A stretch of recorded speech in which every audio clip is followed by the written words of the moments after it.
దేశంలోనే మోడల్ నగరంగా అమరావతిని నిర్మిస్తున్న నేపథ్యంలో అమరావతి ఔటర్ రింగ్ రోడ్డును 140 మీటర్ల వెడల్పుతో చేపట్టేందుకు కేంద్రం పచ్చజెండా ఊపింది.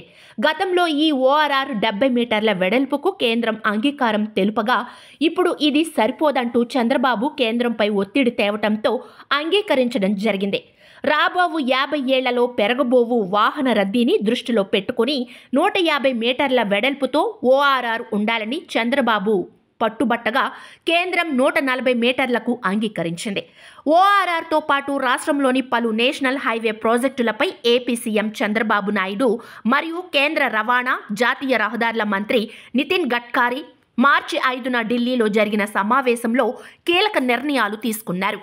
ఈ వివరాలు అధికారికంగా మినిట్స్ రూపంలో ఇక్కడి అధికారులకు వచ్చాయి. తాజాగా 140 మీటర్ల వెడల్పుతో ప్రాజెక్టు ఖరారు కావడంతో అదనంగా 70 మీటర్ల వెడల్పునకు అయ్యే భూసేకరణ ఖర్చు 1000 కోట్ల రూపాయలు రాష్ట్రం వెచ్చించేందుకు చంద్రబాబు అంగీకరించారు.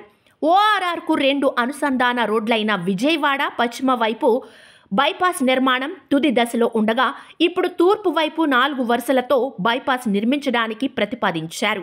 ఈ తూర్పు బైపాస్ ఓఆర్ఆర్కు సమాంతరంగా దగ్గరలోనే ఉండడంతో దీనిని వద్దని కేంద్రం ప్రత్యామ్నాయంగా చెన్నై కోల్కతా NH-16పై కాజా వద్ద ముగిసే విజయవాడ పశ్చిమ బైపాస్ నుంచి తెనాలి దగ్గరలో ఓఆర్ఆర్ వరకు 17.5 కిలోమీటర్ల మేర లింక్ రోడ్ నిర్మాణం మరియు గుంటూరు శివారు బొడంపాడు వద్ద NH-16 నుంచి నారాకోడూరు దగ్గరలోని ఓఆర్ఆర్ వరకు 5.2 కిలోమీటర్ల మేర మరో లింక్ రోడ్ నిర్మించడానికి కేంద్రం ఆమోదం తెలిపింది.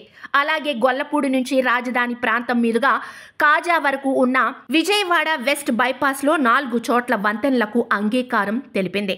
అనంతపురం నుంచి గుంటూరు వరకు ఉన్న NH-544Dలో వినుకొండ నుంచి గుంటూరు వరకు 4 వరుసలుగా గతంలో ఆమోదం లభించింది. వినుకొండ నుండి గుంటూరులోని చెన్నై కోల్కతా హైవే వరకు 109.65 కిలోమీటర్లు ఉండగా ఔటర్ రింగ్ రోడ్డు వరకు 84.80 కిలోమీటర్లు వరకే విస్తరణకు ఆమోదం తెలపడంతో మిగిలిన 24.85 కిలోమీటర్లకు విస్తరణ కోసం గడ్కరీ వద్ద చంద్రబాబు ప్రస్తావించడంతో గుంటూరు వరకు 4 వరుసలుగా విస్తరించేందుకు కేంద్రం అంగీకరించింది.